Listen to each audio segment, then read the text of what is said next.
We all know there are good movies, bad movies, and worse movies. But then there's this movie. Side effects. This movie made me question everything I know about movies. The most efficient killing machine on the planet, sir.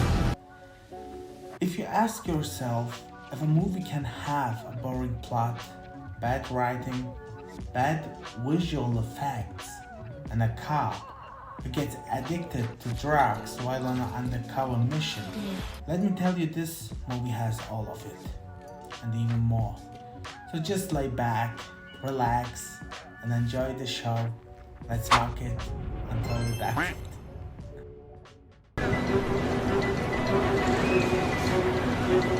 So right in the beginning, we see a bunch of random B-rolls that clearly don't make any sense.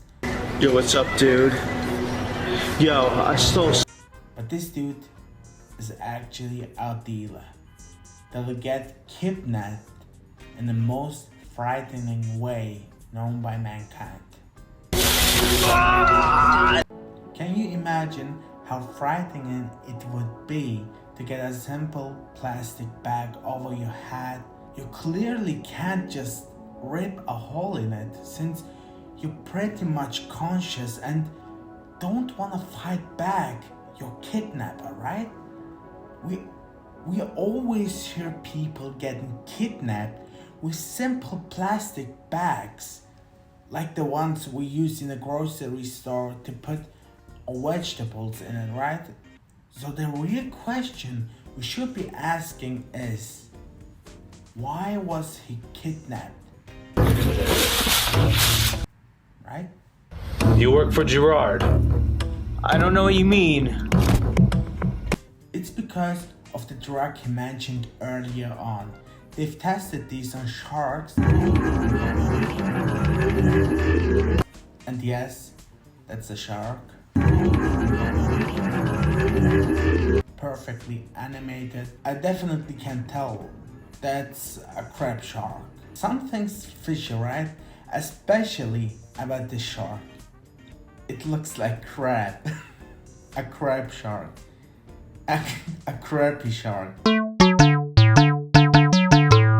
This dealer gets asked a question, but he really is a tough, loyal man.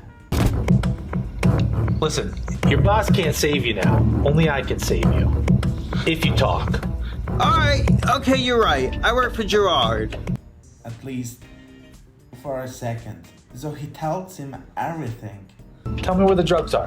Where are they? The Fiorelli warehouse, stock number 9. Came in on a boat last night. And I'm grateful that they again put some B-rolls from stock footage.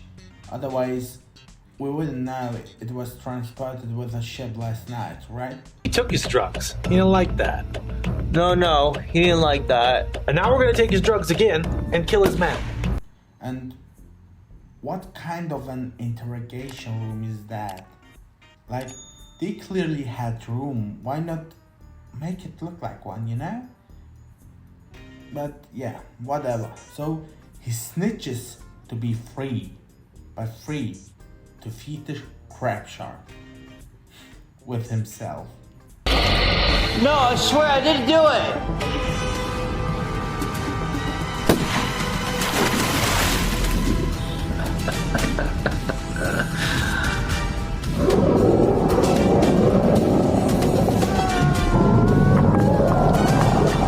Now you're asking yourself, there's a drug spreading, but does the police not investigate the matter? And the answer to our question is yes, they do, thankfully. I woke up in a cold sweat. I had no clue where I was. So this is our detective Neil, who has the job to bring this mafia and drug down to save humanity. I don't know why they added this weird ass echoing effect. That's clearly irritating, but who knows, right? The thing I needed was more of whatever they'd given me. My head was pounding and my brain felt like mush. Now let me tell you this, detective will have the greatest plot twist at the end of the whole movie. I'm just grateful for the 10 out of 10 acting in this movie. The director has put a lot of effort into this. 3, 2, 1, action! Now read the script. But I kinda like that stuff. You wanna be a shark food like the other dude? You really fed into the sharks for this movie? Yes. Just read it. Alright. The last thing I needed was whatever they have given me. My head is pounding and my brain feels like mush. Great. Cut! Now that is most likely how they shot the whole film. The real question is, how did the detective end up in this hospital? For that we need to go back 4 weeks into the past. I was working for a kingpin named Garisco. Tons of mafia and drug money fueling his big campaign. Now, this is the professor of the scientific experimental drug HD25. We get thrown at with a bunch of nonsense B-rolls again, but then suddenly a big explosion occurs. At an accident at the lab, an explosion. I survived. But only has an impact on our professor and nothing else. I wished I had. What kind of lab explosion is that? Like, everything is clearly intact, except the professor's face, of course. It was more an accident, right? And I'm sure the professor needs medical treatment, but it's not like the whole building got affected by that explosion or accident. And why did that explode? Is there an explanation? No. Why? I don't know. Specimens were either destroyed in the explosion or escaped. Among them, a hybrid man shark, half human, half shark. He says the remaining specimens are either destroyed or have escaped. You sure about that? Even the little aquarium next to him where the explosion happened isn't broken, and you can clearly tell that because it still holds the water in it. But you asking what has it to do with the detective, right? According to the television and the newspapers, you're dead, which means you're up for reassignment. No longer worried about my mental state? No, you're like a cat. Now, our detective was in an undercover mission. Now, everyone thinks that he's dead, what means he won't get any help if he needs one. So they tell him clearly that he's on his own.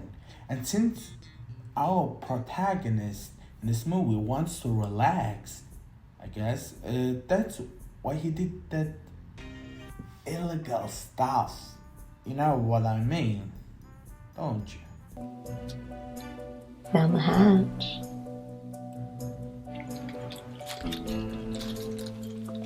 Now our detective speaks with one of his information sources, Louis. Apparently, Garisco, the mafia boss, searches for a new member for his crimes. Louis suggested our detective for that work. Garesco's looking for more muscle. I've spread the word. You're a good prospect. Told him you did that house painting job on Kavanaugh Street last year. He tells him that Garisco, the mafia boss, will be at a specific restaurant where he can meet him. Now, that's where things get a little spicy. When Louis and our detective split up and say goodbye to each other, we see a shark man. A shark man, yes. And just look at that. You clearly can see that it is DIY, alright? And that doesn't look like a shark's skin. Besides that, why is a shark man in a city? What has this to do with the whole story, right? In the end, you will be surprised who the shark man is. I still can't get over it. Think of that. The funny thing is, Louis hears all that sound, the growl, but he doesn't think on just running away.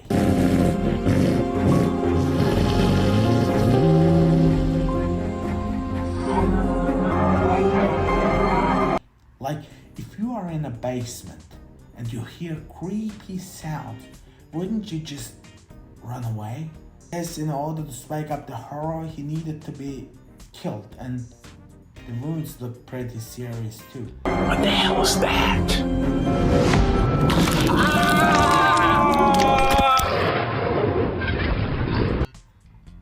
Rip Louis, he was a real rat. And the claws of the shark really do damage.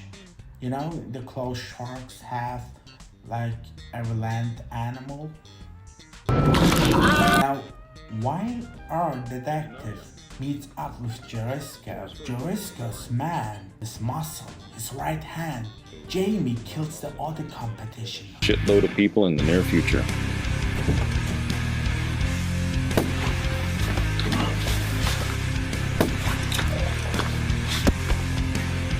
Now, that killing was just on another level.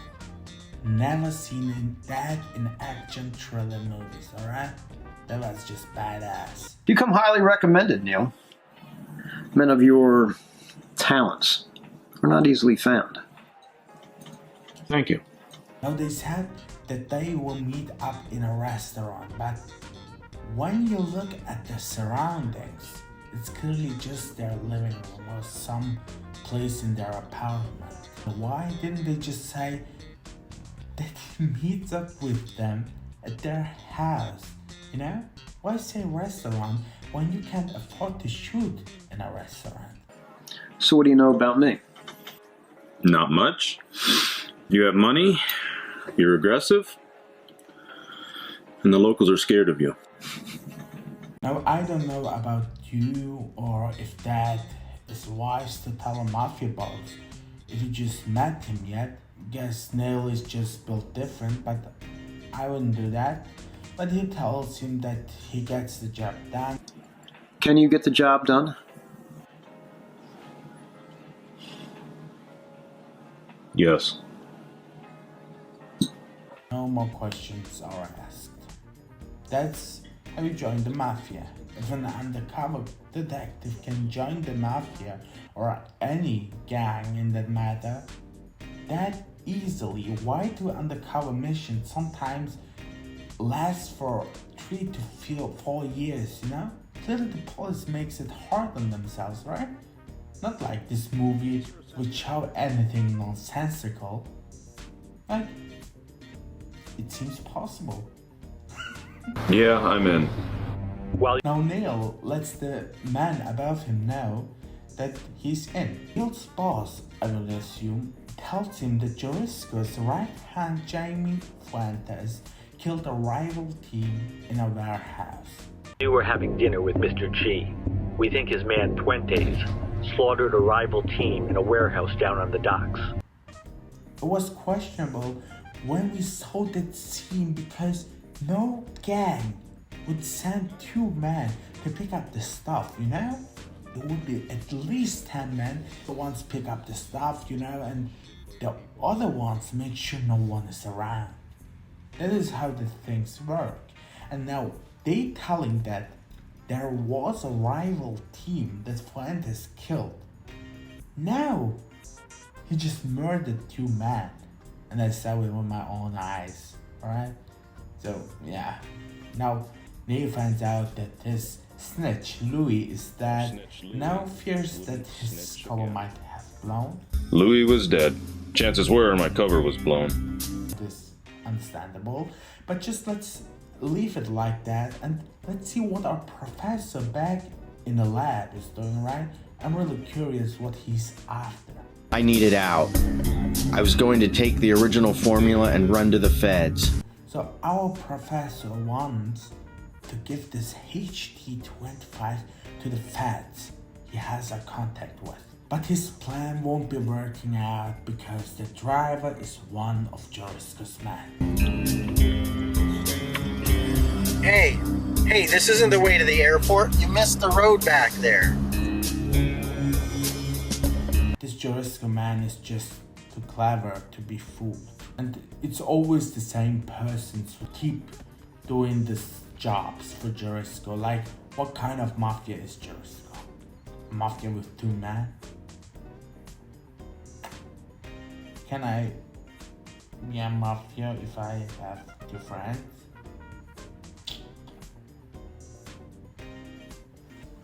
Don't let the police know.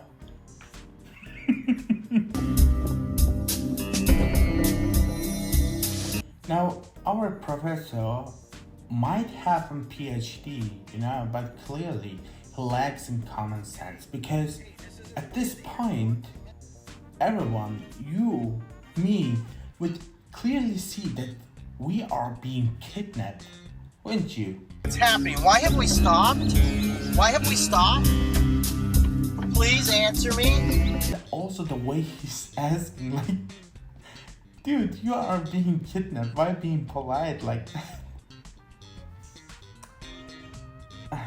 At least he was polite until the very end. Ugly bastard. So now Neil meets up with Jericho again, and then they hang out with his girl Persephone, and this is the first time he sees the HT-25 drug, and although he seems worried trying it out at the first, don't worry, he quickly will get used to it pretty soon. Trips last 3 to 4 hours, tops. Down the hatch.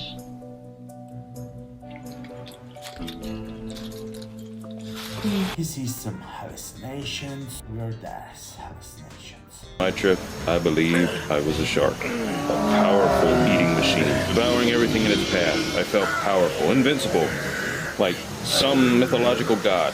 And the thing was, I really liked it. Now, as they feel the kick of those drugs, Fuentes is still hunting the competition. He kills those competition, those gangs, those drug dealers with ease, like they are nothing. Who's this chump?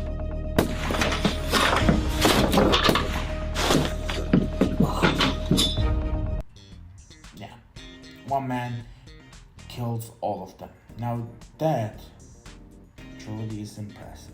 Known drug dealer and possible customer were found shot to death in the 4200 block of Pershing Avenue. All the news talk about those murders, and our detective has only one thing in mind.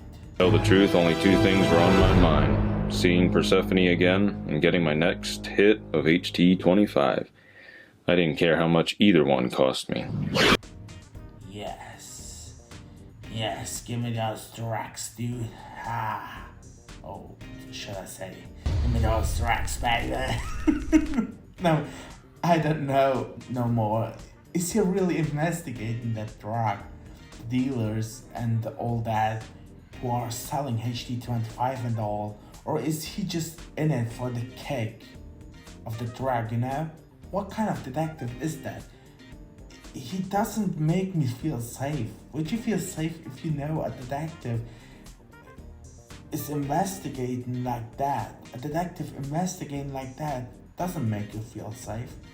No, he's just another drug addict. He shouldn't be on mission, He should just put his gun down and leave and get clear, sober, in a center, in a hospital, anywhere else than a mission. Let's have a little fun. What did you have in mind?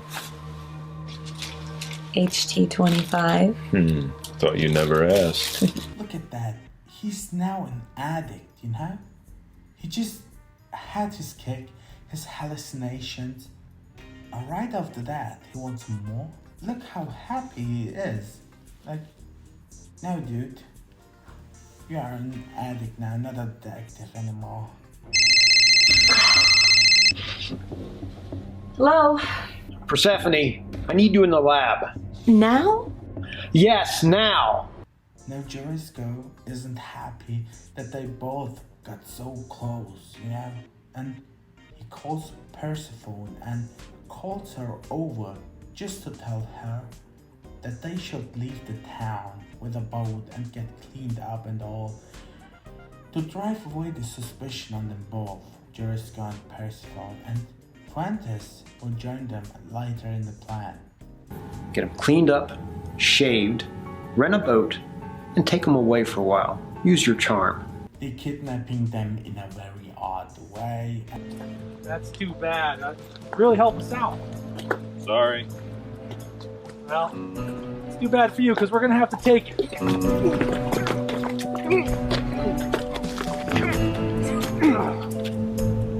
Alright, that was pretty slick. Well, you were standing too close. No hard feelings? Nah. And they head towards that specific island. What they don't know is that this crab shark is also in this lake and will attack them. Don't want to let go yet. Don't know how to feel low yet. Please don't take my control. It's not even my own.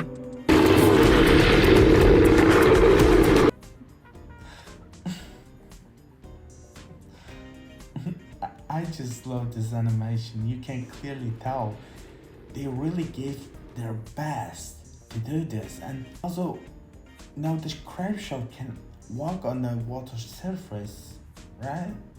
Like, what kind of monster is that? I don't get it.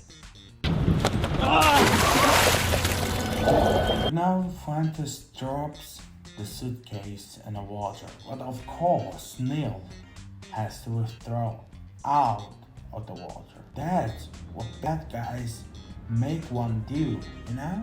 They don't care for your life, even when they don't know how to drive that boat. They rather sacrifice your life and then chill in the open water with a creature to just kick them off the boat, since there won't be anyone to get them away to the shore, you know? Sounds plausible, yeah.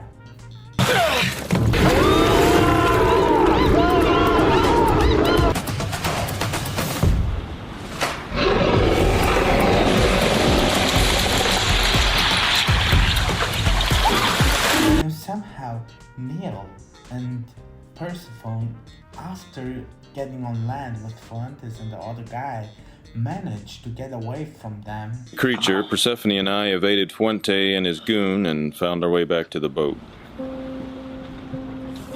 But they don't show how. They just really wanted to show as much of the crab shark as possible, since they really invested so much to the crab shark.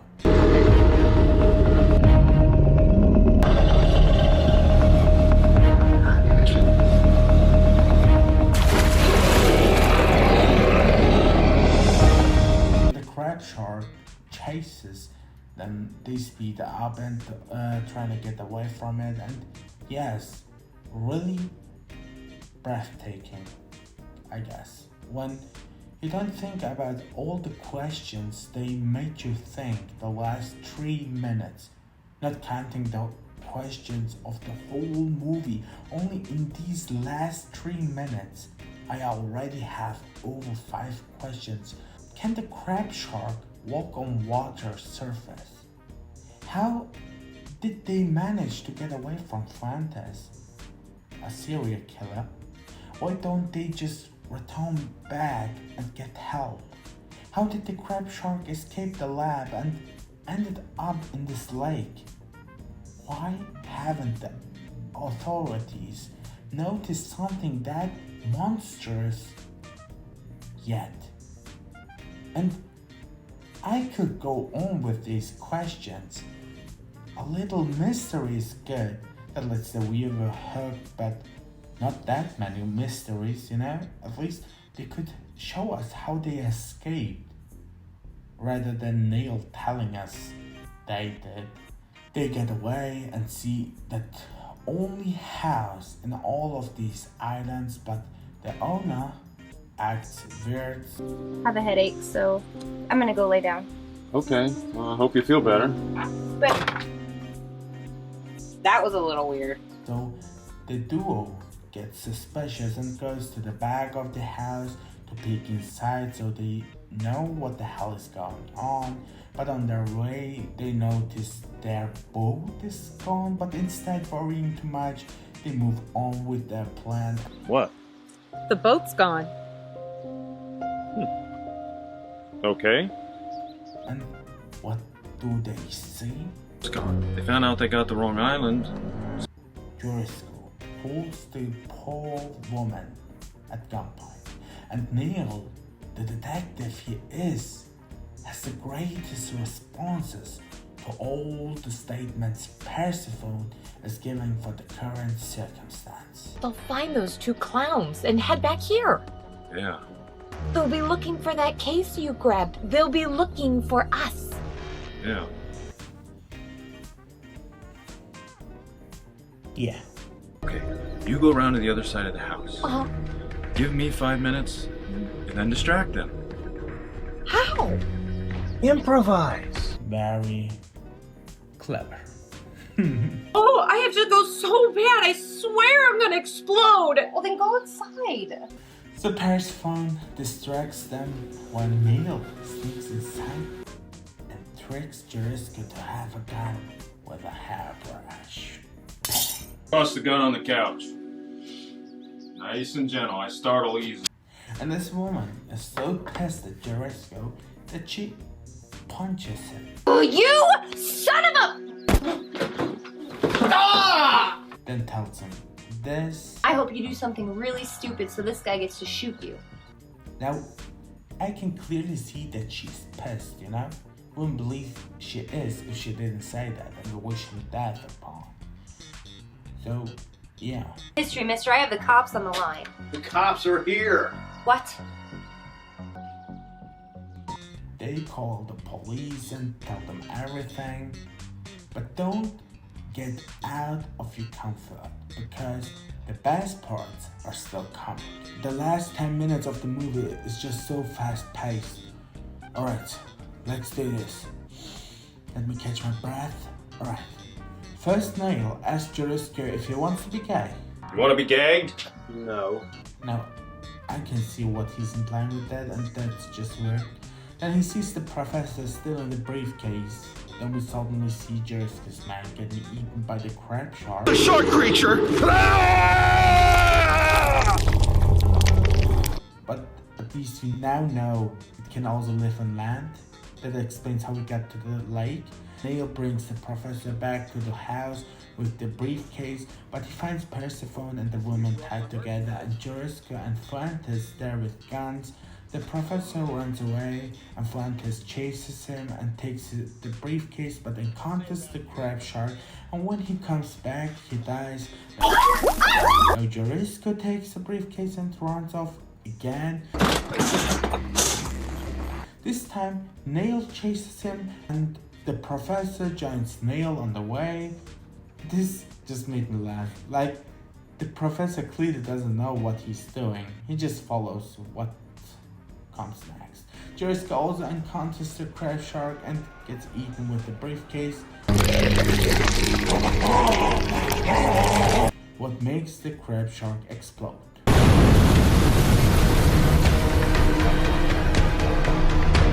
And yeah, happy ending, right?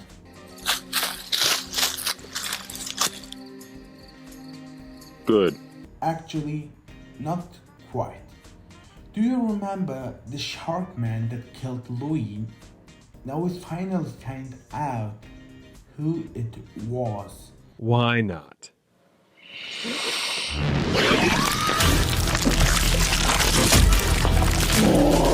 So I take it as that Neil was the shark man all along. I have so many questions, and the last part was kind of better out of the bad movies. If you didn't check out that yet, make sure you do. Also make sure to join our family by subscribing. That will help me out a lot. And like the video if you didn't already. And yeah, see you next time. Midnight.